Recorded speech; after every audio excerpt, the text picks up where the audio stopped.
2013 واللي هتكون حول قضية إطلاق لحى ضباط الشرطة وعودة الضباط الملتحين لعملهم. هيكون معانا نموذجين مختلفين، الأول ضابط ملتحي والآخر ضابط سابق ضد الفكرة. النقيب هاني الشاكري أحد الضباط الملتحين والمتحدث الرسمي لائتلاف الضباط الملتحين، ترتيبه جاء في الأوائل على دفعته في كلية الشرطة، حاصل على ماجستير في علوم القانون وماجستير في اللوجستيك ودبلومة إدارة أزمات والكوارث ودبلومة تنمية الموارد البشرية. نظرا لتقاريره بالعمل وكفاءته المعقودة فقد انتدبته الوزارة ليكون مندوب مصر في بعثة الأمم المتحدة بإقليم دارفور. أهلا بك سيادة النقيب. السلام عليكم. وعليكم السلام ورحمة الله وبركاته. أهلا بحضرتك.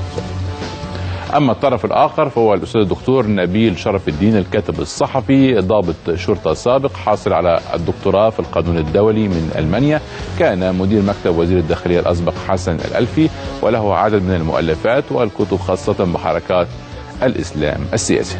أهلا دكتور نبيل. أهلا وسهلا. تفضل.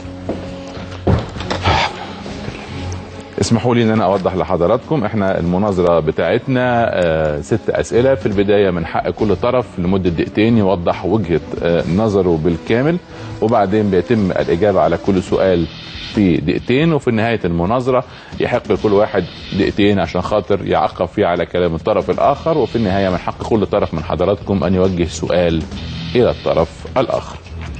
وفي البدايه هترك كلمة لمدة دقيقتين للدكتور نبيل يوضح موقفه حول رفضه لفكرة تربية اللحية بالنسبة لضباط الشرطة. بسم الله الرحمن الرحيم. شكرا لحضرتك يا دكتور، وشكرا لكل الزميل الفاضل السابق يعني، وشكرا لكل مشاهديك الكرام. بسم الله الرحمن الرحيم. قال الله تعالى في محكم آياته في سورة الكهف: قل هل ننبئكم بالأخسرين أعمالا الذين ضل سعيهم في الحياة الدنيا وهم يحسبون أنهم يحسنون صنعا. للأسف خرج علينا هذه الأيام من يقول بإطلاق اللحى في هذه الظروف الصعبة التي تمر بها البلاد. لهذه القضية 3 أبعاد: بعد سياسي وبعد قانوني وبعد شرعي أو ديني. ولما كنا لا أنا ولا سيادة النقيب من رجال الإفتاء أو ممن مؤهلين للفتية، فعلينا أن نرجع إلى دار الإفتاء المصرية التي تعتبر هي المرجع لكل ما هو يتعلق بالشريعة الإسلامية على حد علمي. أما من ناحية الموائمة أولا من ناحية القانون، فالحكم الذي حصل عليه الزملاء الضباط ليس حكما يتعلق باللحية، ولكنه حصل خلط أو لبس. وأود أن أوضحه للناس أنه حكم يتعلق بالإجراء الخاطئ الذي أخطأت فيه الإدارة القانونية لوزارة الداخلية، لأنها اتخذت إجراءين ضد الضباط. الإجراء الأول هو إجراء إيقافهم عن العمل أو إحالتهم للاحتياط، والإجراء الثاني هو إحالتهم على المحاكمة التأديبية، وهذا لا يتسق أن يحاكم أو يساءل مرتين. لكن المحكمة الإدارية العليا أو القضاء الإداري لم يتعرض لمسألة إطلاق اللحية بالمرة، وهذا للتوضيح حتى يتسنى للعامة أن يعرفوا هذا الأمر، وهو أمر فني قانوني فني. أما من ناحية الشرع فقد أصدرت دار الإفتاء المصرية فتوى بإلزام الضباط الملتحين في وزارة الداخلية بحلق اللحى، لافتة إلى ضرورة التزام المنتسبين للوزارة بقوانين وأعراف الوزارة. نعم يا فندم. انتهى. شكرا جزيلا دكتور نبيل.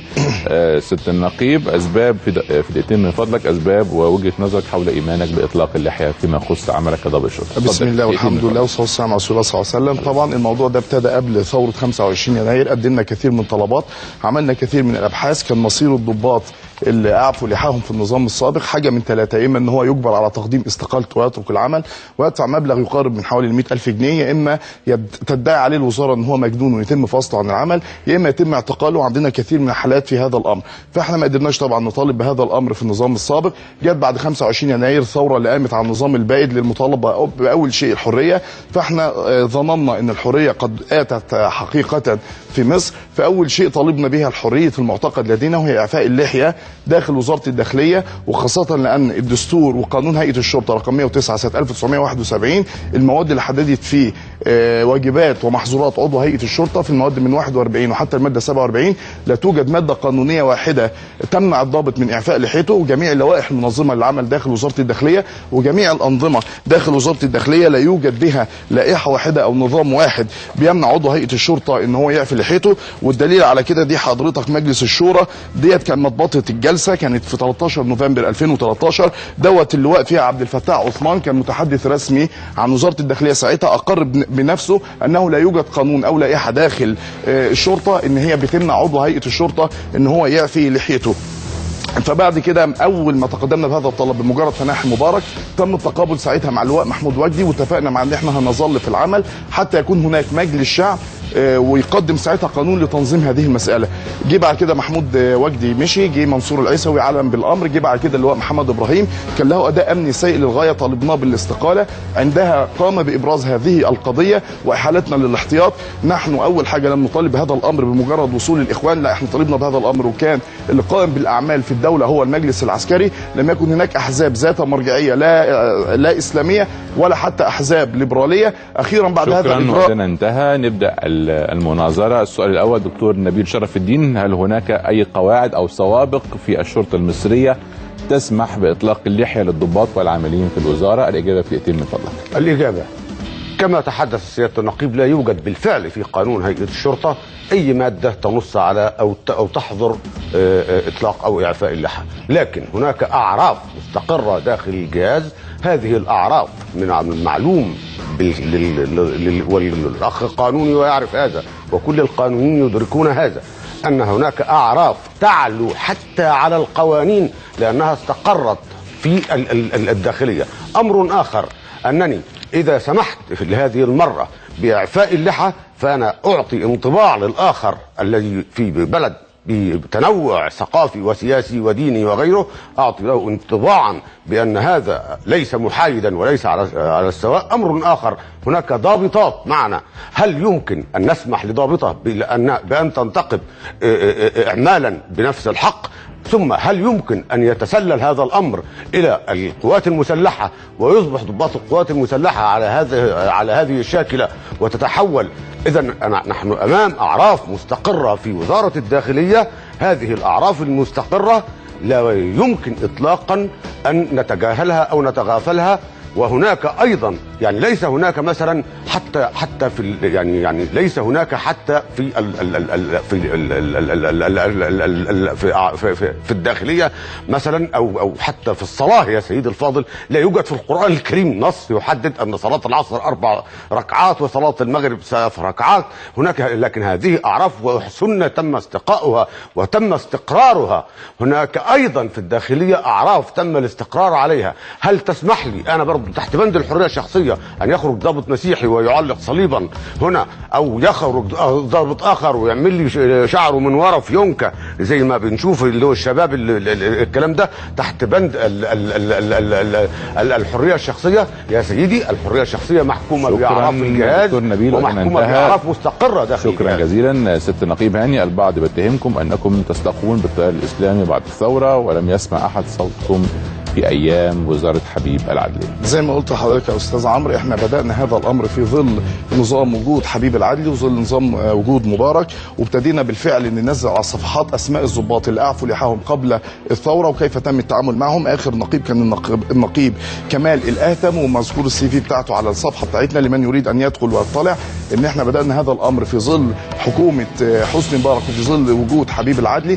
ثم بعد الثوره احنا مطالبنا بهذا الامر كما قلت لسيادتك لم يكن هناك لا اخوان مسلمين ولا كان هناك سلفيين ولا كان هناك احزاب سياسيه اساسا ذات مرجعيه اسلاميه. لم يكن هناك موجود سوى المجلس العسكري كان هو المتقلد لجميع السلطات الموجوده في الدوله باعتبار الشرعيه الثوريه. قدمنا الطلب ساعتها في وجوده ولم نتقدم بهذا الطلب بعد صعود التيار الاسلامي. اظن ان كانت من اول الحلقات اللي احنا عملناها كانت مع حضرتك. اظن لا كان هناك رئيس للدوله ولا كان هناك مجلس شعب. لم يكن هناك اي شيء في الدوله ما قدمنا هذا هذا الامر، لان ما دفعنا للتقدم بهذا الامر انها معتقد لدينا ونريد وحريه نريد ان ناخذها، وخاصه لانها سنه النبي محمد صلى الله عليه وسلم. وكما قال يعني الدكتور ان بالفعل الصلاه يعني حتى في القران العصر او كده مش مذكور كم ركعه، وانما نستقي عدد الركعات وكده من السنه، فكذلك اللحيه نحن نستقيها من السنه. فقد قال صلى الله عليه وسلم اعفوا اللحى ارجوا اللحى اطلقوا اللحى، وكثير من الاحاديث، فنحن يجب ايضا ان نستقي هذا الحديث. السنه مش ان انا اخذ شيء واترك شيء. اما بالنسبه للاعراف فمعروف اساسا ان وزاره الداخليه حتى عام 1932 تحديدا كانت اللحيه موجوده داخل الشرطه، وكان كثير من الضباط وكثير من وزراء الداخليه ملتحون، اي ان هذا ليس عرف اصلا، بالعكس هذا امر داخل على الشرطه المصريه تم احداثه بعد الاحتلال الانجليزي لمصر، وهذا الكلام مثبوت تاريخيا وبقى لها 60 سنه فقط. اما بالنسبه للعرف فالعرف اساسا لا هو فعلا مصدر القاعده القانونيه، الا ان مقدم عليه الدستور، مقدم عليه القضاء. شكرا، وقتنا انتهى. السؤال الثاني دكتور نبيل شرف الدين، ليه بتعتبر ان اطلاق اللحيه هيعمل فتنه وتمييز في داخل الشرطه؟ اللحية يا سيدي الفاضل، وخاصة في الظروف التي تمر بها البلاد الآن، لا ينبغي أن نتجاهل المناخ السياسي الحادث الآن، لا ينبغي أن نتجاهل أن هناك احتقانا سياسيا وأن هناك انقساما عميقا في المجتمع بين تيارين.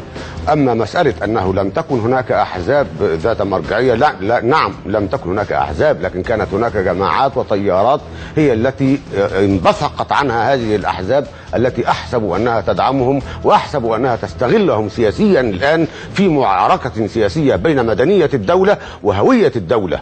أنا أربأ بزملائي أن يكونوا أداة في يد فصيل سياسي يحاول الآن أن يأخذ الدولة المصرية إلى اتجاه آخر وهو هوية الدولة.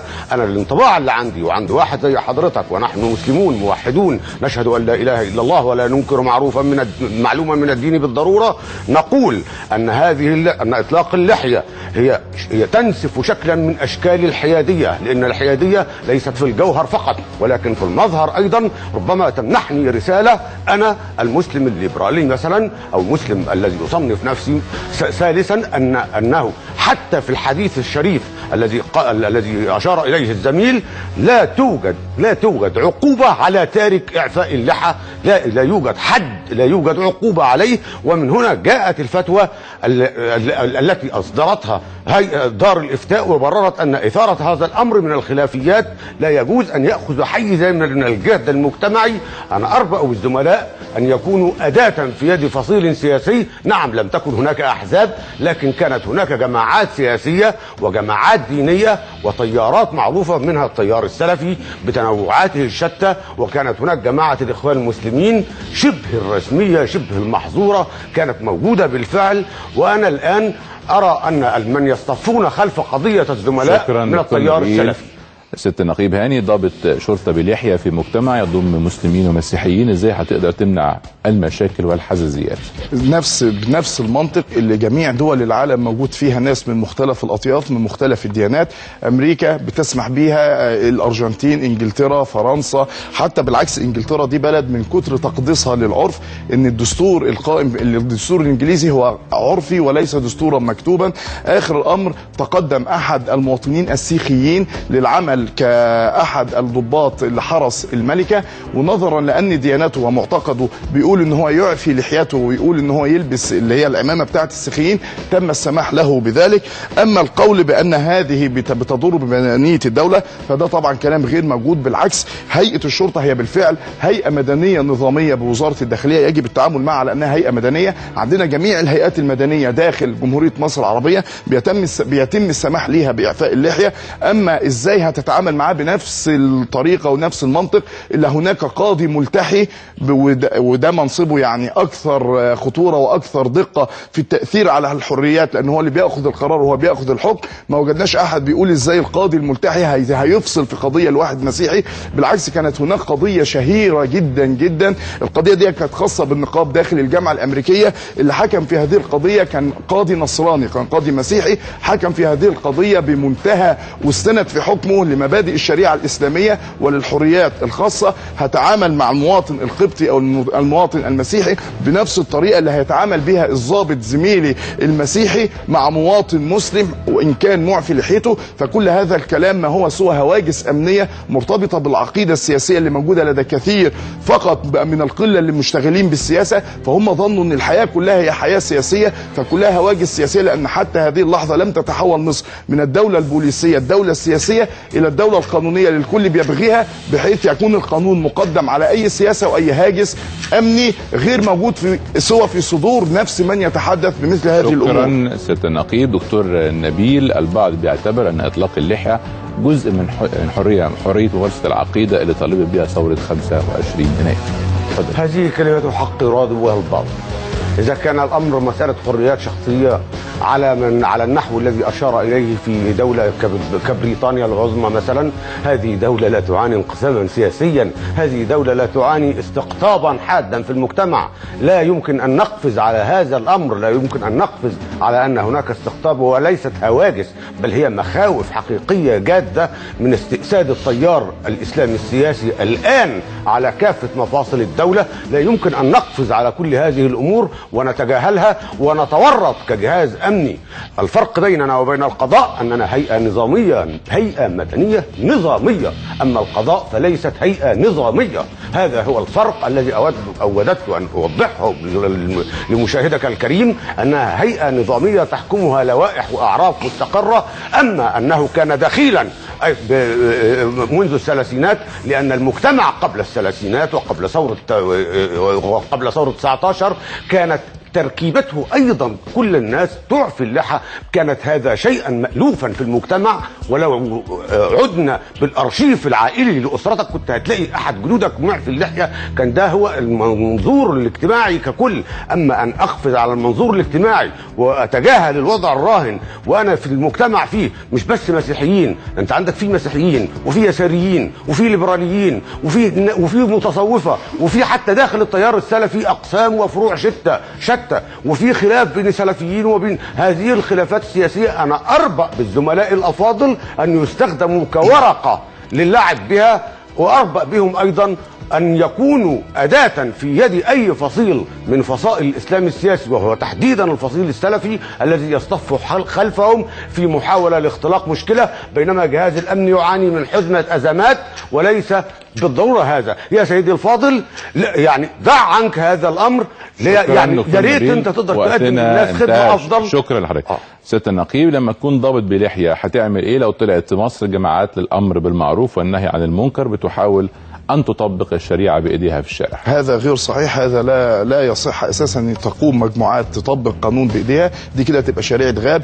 نحن مسؤول سيد الفاضل كهيئة شرطة عن تطبيق القوانين اللي بيخرجها أو اللي بيتم إخراجها عن طريق السلطة التشريعية، يتم تطبيقها بكل حزم وبكل قوة وبكل حيادية في ضوء من احترام الكرامة الإنسانية والحقوق الشخصية لأي مواطن أيا كانت ديانته. لا أعلم أن هناك ديانة اسمها الديانة اليسارية، لا أعلم أن هناك ديانة اسمها الديانة الصوفية، ما أعلم أن هناك مسلم وهناك قبطي داخل مصر، وقد يكون هناك يهودي. هي ديت الديانات اللي أنا أعلمها. أما ما يخص حالة الاستقطاب السياسي فهذه الحالة هي شأن للسياسيين، هم أحرار فيما يفعلونه. نحن كما قلت سيادتك عندما طلبنا بهذا الأمر لم يكن هناك استقطاب، كان جميع الفصائل اللي موجودة في الدولة مصطفين صفا واحدا لإزالة نظام غاشم كان موجود، استطاعوا إزالته، ثم أتى بعد هذا الاستقطاب، ثم أتت بعد ذلك الخلافات السياسية. نحن ليس لنا دخل بهذه الخلافات، نحن لا ننتمي لأي تيار موجود داخل الدولة، لا تيار سلفي، لا تيار إخواني، لا تيار الإسلام السياسي، لا تيار ليبرالي، بالعكس. أما موضوع أن ما مصطف خلفنا التيار السلفي فهذا للأسف ما أحزن الواحد منا، أننا عندما صدرت لنا أحكام قضائية نهائية قضت ببطلان الإجراءات التي أخذتها وزارة الداخلية وتم بها إقصائنا عن العمل، وقضت المحكمة بعودتنا إلى العمل، وجهنا حينها دعوة لجميع التيارات بمختلف أيديولوجياتها السياسية السياسية للحضور معنا في وقفة أمام قصر عابدين، هذا القصر الذي قامت فيه الثورة العربية ثورة عرابي، وكان حينها وزير الدفاع أو كان ناظر الجهادية، وكان على فكرة بلحية، وقال قولته الشهيرة: ولدتنا أمهاتنا أحرارا ولن نستعبد بعد اليوم. حينما طلبنا بهذا أتت هذه القوى السياسية التي تنتمي لتيار الإسلام السياسي، أما للأسف القوى العلمانية والليبرالية والتي صدعت أدمغتنا بالحرية والحريات لم يأتي منها أحد. فالمشكلة عند من يطالبون بالحريات وإنما يريدون الإقصاء فقط. شكرا دكتور نبيل. لو العرف أو القواعد الشرطية بتمنع إطلاق اللحية، إيه المانع في تغيير هذه القواعد؟ المانع في تغيير هذه القواعد انها تمس نقول صفة الحيادية. صفة الحيادية لها شقان، شق موضوعي وشق شكلي. يعني يا سيدي الفاضل، هل يمكن ان نغير مثلا ان اتي الى البرنامج بتاع حضرتك ده وانا لابس حمالات؟ ينفع الكلام ده؟ ولا في اعراف مستقرة؟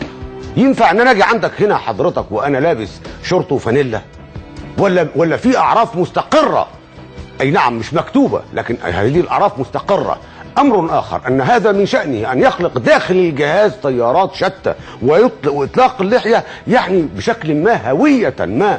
اما انه لا يوجد دين ليبرالي، نعم لا يوجد دين ليبرالي، لكن الليبراليين مسلمين واليساريين قد ايا كان. لكن اقول هناك تيارات سياسيه استغلت هذا الوضع في سبيل اثبات او في سبيل ان تدفع بالزملاء الى معترك الحياه السياسيه والى خلافات سياسيه. ما المانع بعد ذلك ان يقوم الاخوه مثلا ضباط اخر يساريين داخل الجهاز ويعملوا لي فيونكه ورا كده في شعرهم؟ ايه المانع؟ ما هيبقى حريه شخصيه برضه ونغير التقاليد.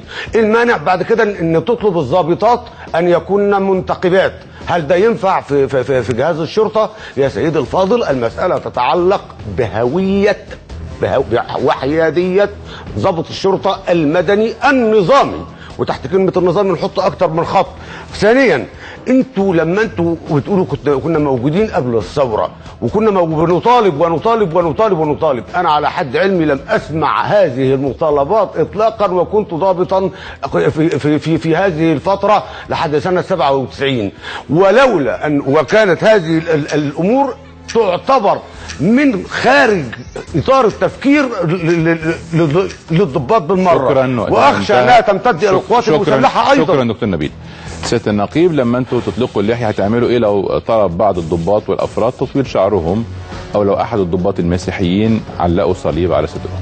تمام، احنا نرى ان حضرتك مصر هذه لن تقوم كدولة في حقا تحترم حق المواطنة الا اذا اصبحت دولة قانون، تحترم القانون وتضع لكل شيء تنظمه القانون. ولذا كان الاجدى ان نقول ان يجب على وزارة الداخلية ان تخرج علينا قانونا يحدد وينظم كل هذه الحريات، كل ما يتعلق بشكل عضو هيئة الشرطة. وبالفعل هذا موجود. فيما يخص الشعر، ما حدش يقدر يطول شعره زي ما بيقولوا، يقول ان هي حرية، لان هناك لوائح منظمة لهذا مكتوبة. ما حدش يقدر يقول ان حد يقدر يعمل يلبس كما يريد، لان هناك من اللوائح التنظيمية التي تنظم عضو هيئة الشرطة وتحدد ملابسه على وجه الدقة، حتى انها حددت عدد الثقوب في الحذاء الذي يرتديه. اما ما يخص اللحية فليس هناك اي شيء مكتوب، لا قاعدة تنظيمية ولا لائحة. فهذا الخلط ما بين اللحية وما بين الأمور الأخرى هذا خلط باطل، وهذا خلط لا أساس له ولا وجود له. ويعني وللأسف هذا هو الفرق دائما ما بين دولة القانون والدولة البوليسية السياسية. دائما نجد السياسيين في الدول السياسية البوليسية يتحدثون عن السياسة، يتحدثون عن المخاوف، يتكلمون عن الحيادية، فهم يدخلون في نوايانا ويتكلمون بما بداخلنا، وهذا كلام خاطئ. أنا لو حلقت لحيتي هفضل أنا زي ما أنا، هفضل معتقدي الداخلي زي ما أنا. لو أنا هظلم، لو أنا تبع فصيل سياسي معين، فأنا هفضل زي ما أنا تبع هذا الفصيل السياسي الإسلامي أو إلى آخره من هذه الهواجس التي لا أساس لها. أما نجد الفصائل السياسية بتتكلم عن الحيادية، يبقى إذا السيد رئيس الجمهورية ليس حيادي، وهذا ما يحدث الآن، فيجب فصله أو أنه فاقد شرعيته لأنه مش حيادي. ما هو بلحية يبقى حيادي ازاي مع التانيين؟ رئيس الوزراء بلحية يبقى ما هوش حيادي. هذا كلام سياسي نحن نربأ بأنفسنا أن نتكلم فيه. نحن نتحدث عن دولة قانون تحترم القوانين التي لديها، تحترم الأحكام القضائية. نتحدث عن دولة مواطنة لا تقصي أي فصيل من المجتمع في أي مؤسسة من مؤسسات الدولة المملوكة للمواطنة. قبلها دكتور نبيل، البعض بيقول ان في دول كتير في العالم زي اوروبا وفي الهند لا تمنع اطلاق اللحيه، ليه مصممين على حلقها في مصر؟ يا سيدي الفاضل، اللحيه هنا في هذا الظرف التاريخي اقولها وارددها مرارا وتكرارا، لا يمكن ان نقفز على حاله الاستقطاب الحاده الموجوده الان في المجتمع. اما القول بانني لو قمت حلقت لحيتي هفضل جوايا معتقد زي ما انت، فانت هل معنى هذا انك انت تقوم تجاهر ايضا باطلاق اللحيه، وفي المقابل فممكن ما فيش برضه في قانون هيئه الشرطه حاجه تمنع ان انا احط صليب، ما فيش حاجه تمنع في قانون هيئه الشرطه برضه ان انا البس حظاظه، ما فيش اي حاجه تمنع في قانون هيئه الشرطه ان ان زميلاتنا الضابطات، ان زميلاتنا السابقات الضابطات ينتقبن. يا سيدي الفاضل، هذه الدول تجاوزت مساله الاستقطاب السياسي. نحن الان أهم صفة يجب أن يتسم بها هي صفة الحيادية، وتبدأ من الشكل. أما لو كان فهم هذه المسألة، فأنا أعتقد أنها هذه الأمور من نوافل الأمور، وكان أقدر به أن يصطف خلف جهازه الذي تحاصره الأزمات في كل مكان، ولا يتسبب بمشكلة إضافية لجهاز عنده احتقانات كثيرة، فضلا عن عنده مشكلة مع الشعب كمان. هذا الجهاز ليس في حاجة إلى مزيد من الأزمات. هؤلاء الزملاء يصطنعون أزمات، ولو شاء الزميل أن أرافقه الآن وفورا إلى مقر وزارة الداخلية لعودته لعمله لفعلت، وأنا بقول الكلام ده وأنا أدو، لكنهم يرفضون ذلك، حتى أن وزارة الداخلية أرسلت إليهم أموالا ومرتبات للإنفاق، لكنهم رفضوا تقاضيها. أنا أسأله من أين ينفقون على أنفسهم طيلة هذه المدة؟ ولماذا في هذه اللحظة التاريخية لا يتجاوزون عن هذه المسألة التي لا تعدو أن تكون إحدى المظاهر، وليس هناك عقاب لم يحدد الحديث النبوي الشريف عقوبة. شكرا، وقتنا انتهى دكتور نبيل. شكرا شكرا دكتور نبيل، وقتنا انتهى. دكتور سيادة النقيب، بعض الناس بتقول انتوا سايبين كل الكوارث ومش شايفين دوركم في حفظ الامن وساكتين على ضرب الشرطه ومشغولين فقط باطلاق اللحيه. تمام. بص حضرتك يا استاذ عمرو، لو كان رجوع ال 30 شخص دول هم دول، هو دوت 71 27 ضابط شرطه دول هم دول حضرتك اللي هيحققوا الامن او هيعيدوا الامن للشارع. والله العظيم انا كنت حلقت لحيتي وعدت الان فورا. يا سيدي الفاضل، هيئه الشرطه لا تعاني من عجز في العنصر البشري. هيئه الشرطه لديها 35,000 ضابط، لديها 375,000 فرد شرطه موجودين عاملين بها. هناك سوء توزيع لهؤلاء الضباط وهؤلاء الافراد، مما يجعل عاتق المسؤوليه يقع على جزء قليل منهم. وزاره الداخليه ليست في حاجه لعنصر بشري او عندها عجز في العنصر البشري، انما هيئه الشرطه ما يحدث في الشارع الان وما يحدث من مهاجمه واحتقان ما بين الشعب وما بين الشرطه هو ناتج لطريقه الاداره الامنيه العقيمه الموجوده لدى كثير من القيادات، اللي طلبنا كثيرا بتغييرها وطلبنا كثيرا بان هذه القيادات تمشي. اخرها هذه المشكله التي كان ليس لها اي لازمه ان تخرج قياده من قيادات الوزاره وتعطي امر ان يتم اقتحام ميدان التحرير ثم سحب هذه القوات لمكان بعيد عشان بعد كده يعود الثوار وتحدث حاله الاحتقان. هذه تسمى عندنا في العلوم الامنيه والعلوم الشرطيه ما يسمى باستفزاز الجماعات، لتظل حاله الحاله المترديه ما بين المواطنين وما بين جهاز الشرطه موجوده. جهاز الشرطه لا يعاني من نقص في العنصر البشري، وانما جهاز الشرطه يعاني من طريقه صحيحه لآلية اتخاذ وصنع القرار الامني السليم حتى يستطيعوا احتواء المواطنين. سيدي الفاضل، امس واحنا عند الوزاره معتصمين، اتى 2 فقط، شابين فقط داخل الوزاره بيعتصموا بيهتفوا ضد الوزاره بهتافات قد تكون مخطئه منهم، قد تكون استفزازيه. ما يكون الرد الى ان لواء من داخل الوزاره يطلع يشتمهم ويسبهم ويضربهم، ثم يتم اخذهم لعمل محضر ليهم في عابدين عشان يستفزوا هذه الجماعات، لتاتي هذه الجماعات لمهاجمه وزاره الداخليه، ثم لا يدفع الثمن سوى ضباطنا من الامن المركزي وامناء الامن المركزي ومجندين الامن المركزي حين يحمون بارواحهم. شكرا، وقتنا انتهى سيادة النقيب. السؤال السادس دكتور نبيل شرف الدين، ازاي رجال تطبيق القانون يرفضون تطبيق قرار المحكمة الإدارية العليا بعودة الضباط الملتحين لعملهم؟ اولا، أوضحت المحكمة في أسباب حكمها أنها لم تتطرق إلى مدى أحقية ضباط الشرطة في إطلاق لحاهم من عدمه، حيث أن مجلس التأديب الابتدائي قد قرر وقفهم عن العمل لمدة 6 شهور. احنا عايزين نتكلم على بقية منطوق الحكم، ولم تزل الدعوة متداولة حتى الآن. ده أولا.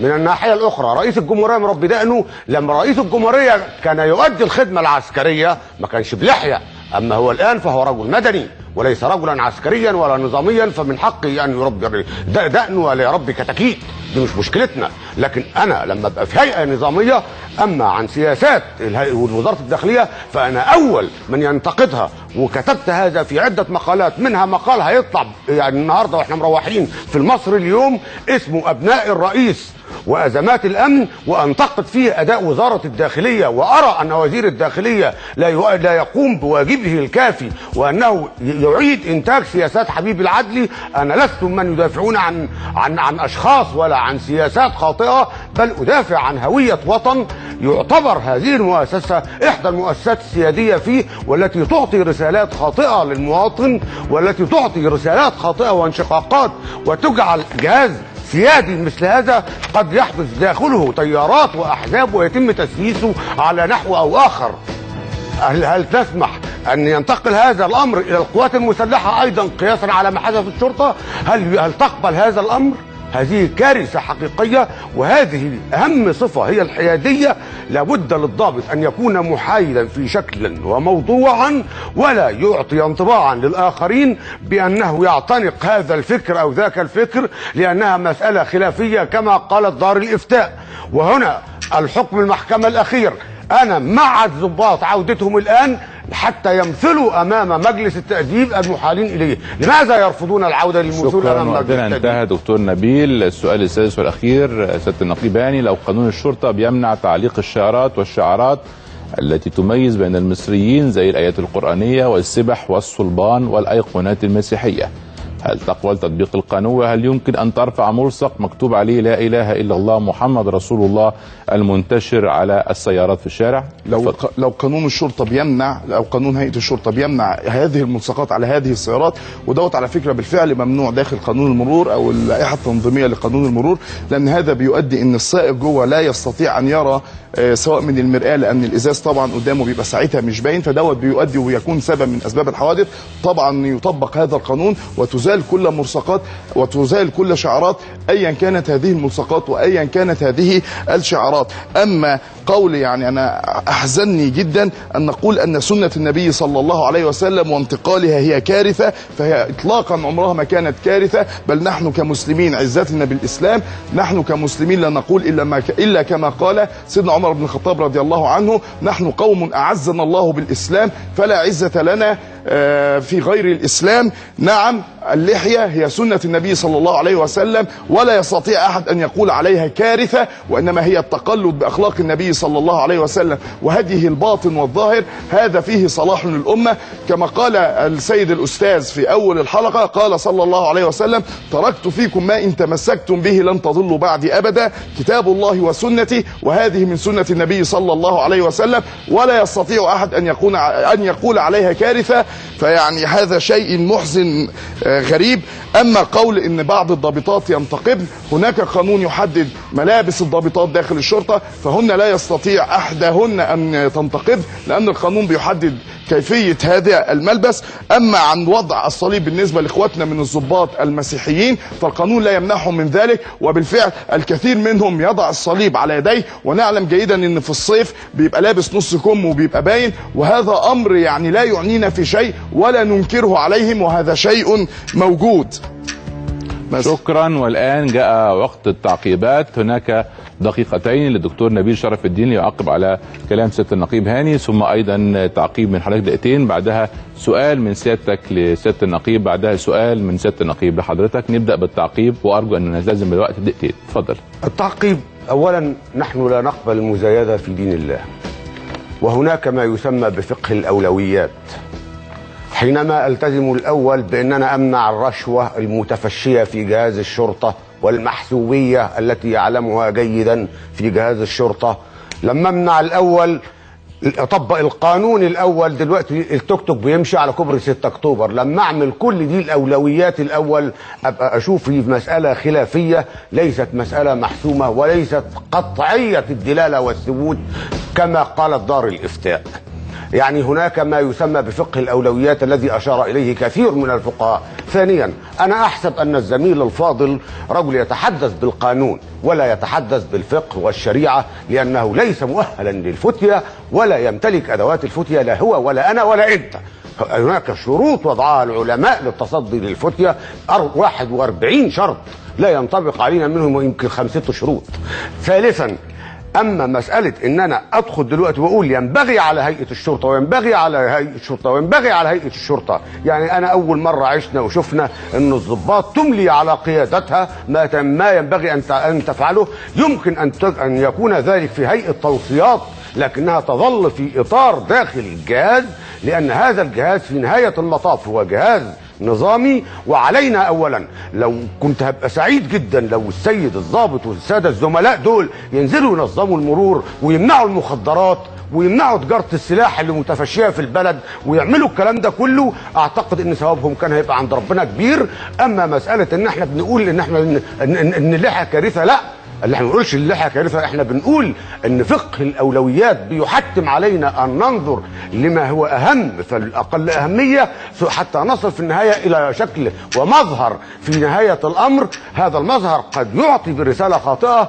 رابعا، شكرا دكتور نبيل، وقتنا خلص. تعقيب من حضرتك سياده النقيب في حدود دقيقتين من فضلك. حاضر. تعقيب ما يسمى بفقه الاولويات، طبعا ده كلام طبعا زي ما الاستاذ بيقول، هو طبعا يعني هو مش رجل دين، فده طبعا كلام مغلوط. فقه الاولويات هذا يتم استخدامه حينما يكون هناك تعارض في المصالح، اي ان مثلا انا عايز مثلا دلوقتي ازيد راتبي، في نفس الوقت انا محتاج هذه الفلوس عشان اجيب بيها معدات، عشان اجيب بيها اسلحه، عشان اجيب بيها عربيات تنظم الامن داخل الشارع. هنا يستخدم فقه الاولويات واقول ايه مقدم على ايه.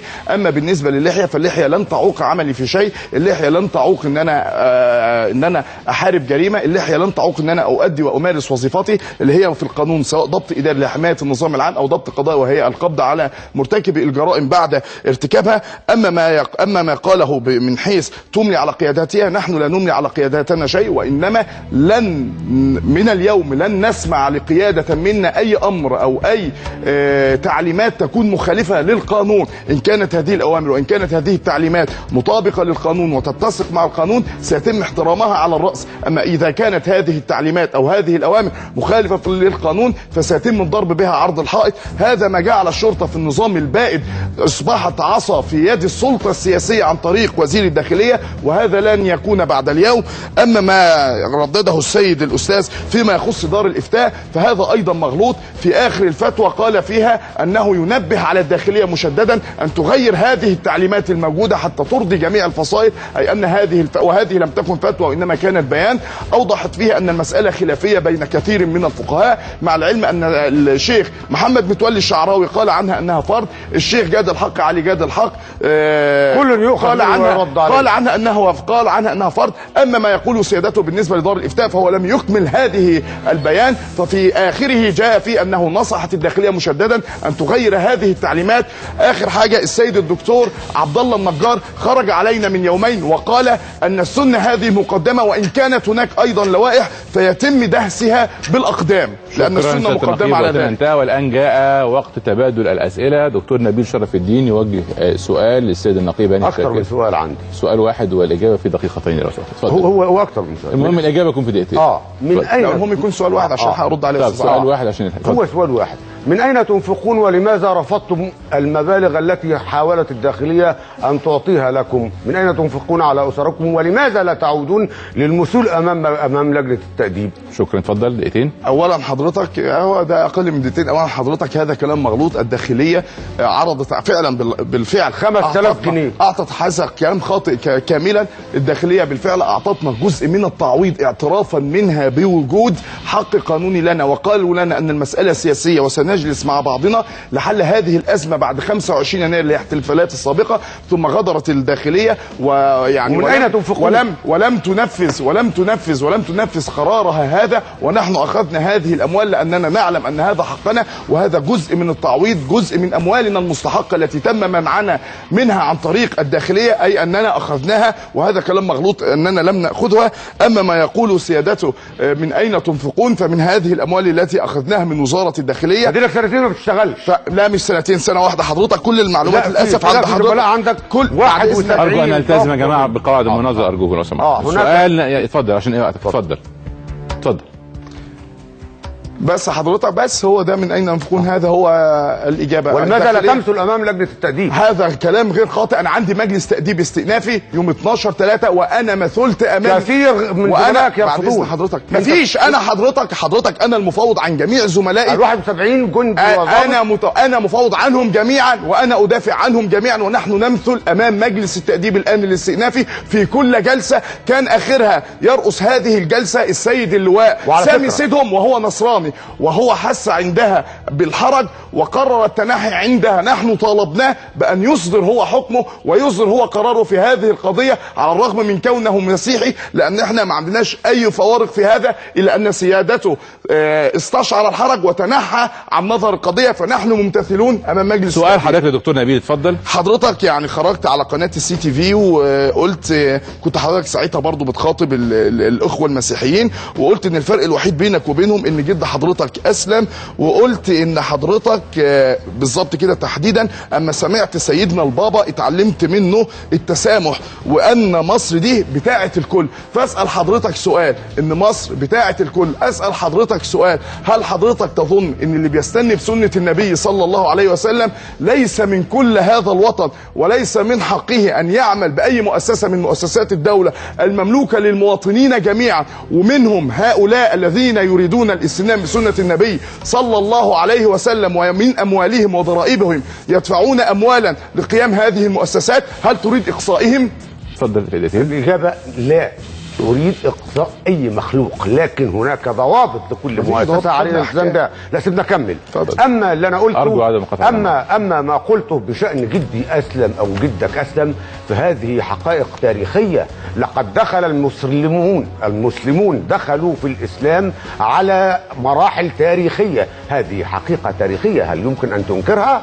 هل يمكن أن تنكر أن مصر في يوم دخول عمرو بن العاص رضي الله عنه كانت مصر كلها تدين بالديانة المسيحية، ثم تحولت تلقائيا على مدار ال 14 قرن الى الاسلام؟ انا لم اقل اكثر من حقيقه تاريخيه، وكانت هذه في اعقاب حادث القديسين، وكان لابد من احتواء اخواننا. وهذا لا يعني انني لا افخر باسلامي، بل افخر بانني مسلم، لكن الفرق بيني وبين هذا المسيحي ان جدا من جدودي اعتنق الاسلام وهداه الله الى الاسلام. هذا هو الفرق الوحيد. ولو حللت الدي ان ايه بتاعي والدي ان ايه بتاع سامي سيدهم هتلاقيه واحد بالظبط. اما ان انا انكر عليك انك انت تدخل في اي مؤسسه او يكون لك الحق في الدخول في اي مؤسسه، فلقد عانيت انا من هذا كثيرا، حتى بلغت بي الامر ان انا استقلت من وزاره الداخليه ولا يحق لي حتى دخول نوادي الشرطه. فكيف انكر عليك هذا؟ لكن ما انكره عليك الا تلتزم بالقواعد المرعيه والاعراف المستقره داخل المؤسسه. وشكرا. في نهاية هذه المناظرة بشكر جدا الأستاذ الدكتور نبيل شرف الدين، شكرا جزيلا. شكرا جزيلا سيادة النقيب هاني شاكر، شكرا جزيلا. كان هذا هو المناظرة بين الطرفين، من يؤيد ومن يعارض فكرة إطلاق اللحية. بعد الفاصل المبادرات هتسلموا على بعض. اتفضلوا سلموا على بعض. طبعا أكيد هتسلموا على بعض. ده زميل عزيز. اتفضل.